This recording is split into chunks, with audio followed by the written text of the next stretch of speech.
Hello, welcome to food ഇൻഷി. ഞാൻ 2 പെർസിമം fruits എടുത്ത് വെച്ചിട്ടുണ്ട്. അപ്പോൾ തന്നെ കുറച്ച് കൊക്കോ പൗഡർ എടുത്ത് വെച്ചിട്ടുണ്ട്. ഇത് വെച്ചിട്ട് നമുക്കൊരു പുഡിങ് ഉണ്ടാക്കിയെടുക്കാം. അതെങ്ങനെ ഉണ്ടാക്കിയെടുക്കാം നോക്കാം. നമുക്ക് നല്ല ടേസ്റ്റ് ഉണ്ടാവും. ഫ്രിഡ്ജിൽ വെച്ചിട്ട് തണുപ്പിച്ചിട്ട് കഴിക്കാൻ. ഈ കൊക്കോ പൗഡർ ഇതിലേക്ക് ഇട്ട് കൊടുക്കാം. നമുക്കിത് നന്നായി അടിച്ചെടുക്കാം. മിക്സിൻ്റെ ജാറിലിട്ടിട്ട് മധുരം ഇടേണ്ട ആവശ്യമൊന്നുമില്ല. ഇത് നല്ല മധുരമുള്ള ഫ്രൂട്ട് കേട്ടോ. അടിച്ചെടുക്കാം. ഇത് ഈ പാത്രത്തിലേക്ക് ഒഴിച്ചു കൊടുക്കുക.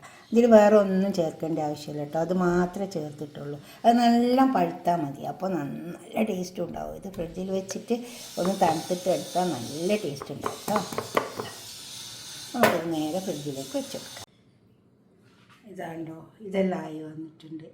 ഇതെല്ലാം ഫ്രിഡ്ജിൽ ഒരു 1.5 മണിക്കൂർ വെച്ച് കൊടുത്താൽ മതി കേട്ടോ. ഇത് നല്ല പഴുത്തിരിക്കണേ ഫ്രൂട്ട്സ്. അപ്പോൾ നല്ല മധുരം ഉണ്ടാവും. നമുക്കിത് ഇതിന്ന് ഒരു പാത്രത്തിലിരുന്ന് ഈ പാത്രത്തിലേക്ക് തട്ടി കൊടുക്കാം. കണ്ടോ, ഇതുപോലെ ഉണ്ടാവും. നമ്മൾ തട്ടുമ്പോൾ ഇങ്ങനെ വരും. ഇത് ഫ്രിഡ്ജിൽ കുറച്ച് സമയം വെച്ച് കൊടുക്കണം. അപ്പോഴേ ഇതിങ്ങനെ വരുള്ളൂ കേട്ടോ. ഇതിൻ്റെ മേലെ നമുക്ക് വേണമെങ്കിൽ കുറച്ച് ബദാം പൊടിച്ചിട്ടോ എന്തെങ്കിലുമൊക്കെ ഇട്ട് കൊടുക്കാം. നല്ല ടേസ്റ്റ് ഉണ്ടാവും. ഐസ്ക്രീം ഇട്ട് കൊടുത്താലും മതി കേട്ടോ. അതും നല്ല ടേസ്റ്റ് ഉണ്ടാവും. ഞാൻ കുറച്ച് ബദാം പൊടിച്ച് വെച്ചതാണ്, ഇട്ട് കൊടുക്കാം. ഇത് മധുരമൊന്നും ഇടരുത്. ഈ പഴം പഴുത്താൽ തന്നെ നല്ല മധുരം.